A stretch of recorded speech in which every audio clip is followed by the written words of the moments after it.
राधे राधे। जय जय श्री हरि। आज की इस वीडियो में हम चर्चा करेंगे वामन द्वादशी की कथा, भगवान श्री विष्णु के वामन अवतार की कथा अथवा राजा बलि की दान प्रियता और दानशीलता और भक्ति भाव की कथा। तो चलिए वीडियो की शुरुआत करते हैं। एक बार त्रेता युग में भक्त राज प्रहलाद के पौत्र राजा बलि राज्य करते थे। वे भगवान विष्णु के अत्यंत प्रिय भक्त, अत्यंत ही दानशील और वीर राजा थे।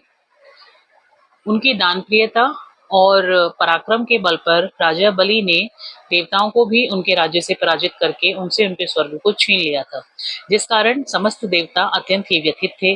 अतः वे भगवान विष्णु के पास जाते हैं और उनसे प्रार्थना करते हैं कि भगवान हमें हमारा राज्य पुनः वापस दिलाइए। देवताओं की प्रार्थना पर भगवान विष्णु माता अदिति के घर में वामन यानी एक बौने ब्राह्मण के रूप में अवतरित होते हैं। बौना ब्राह्मण होने के कारण ही भगवान विष्णु के इस स्वरूप का नाम वामन भगवान पड़ा। तत्पश्चात वामन भगवान राजा बलि की यज्ञशाला में पहुंचते हैं। यज्ञशाला में हवन और यज्ञ के समय राजा बलि का यह प्रण था कि वे किसी भी याचक को, किसी भी ब्राह्मण को अपने द्वार से खाली नहीं लौटाएंगे। अतः राजा बलि वहां वामन भगवान का स्वागत सत्कार करते हैं और उनसे प्रार्थना करते हैं कि भगवान आपकी जो भी इच्छा है वह आप मांगिए, मैं आपकी इच्छा पूर्ण करने का आपको वचन देता हूँ। ऐसा सुनकर वामन भगवान राजा बलि से कहते हैं, राजन मुझे केवल आपसे 3 पग भूमि चाहिए, जिसमें बैठकर मैं शांति से अपनी हवन पूजन और तपस्या कर सकूं।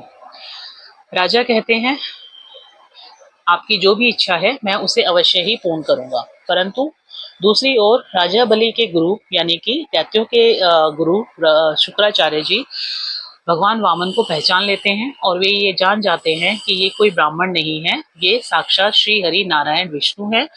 और वे राजा बलि को यह समझाने का प्रयास करते हैं कि राजन ये कोई ब्राह्मण नहीं है, ये स्वयं भगवान विष्णु है जो इस 3 पग भूमि के द्वारा आपके समस्त वैभव और साम्राज्य को आपसे छीनने आए हैं। अतः आप उन्हें ये दान देने का संकल्प ना करें।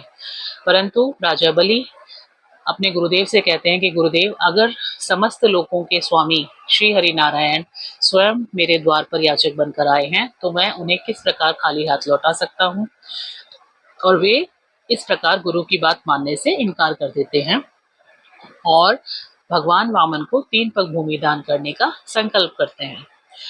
तत्पश्चात वामन भगवान अपने विराट स्वरूप को धारण करते हैं और पहले पग में वे संपूर्ण पृथ्वी को, दूसरे पग में संपूर्ण आकाश को नाप लेते हैं।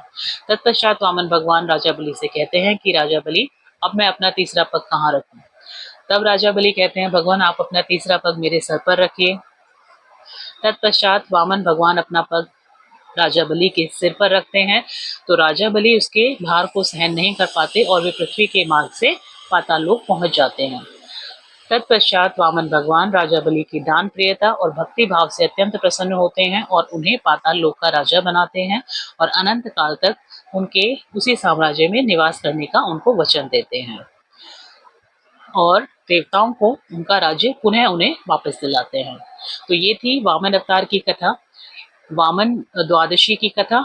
और इसी वामन अवतार के दिन को हम वामन द्वादशी के रूप में मनाते हैं और इसी वामन अवतार के दिन को, वामन द्वादशी के दिन को उत्तर भारत में वामन द्वादशी के रूप में मनाया जाता है और दक्षिण भारत में इसे ओणम के रूप में मनाया जाता है, जहां आज भी यह माना जाता है कि प्रतिवर्ष ओणम के दिन राजा बलि अपनी प्रजा से मिलने वहां आते हैं। जय जय श्री हरि, जय जय राधा।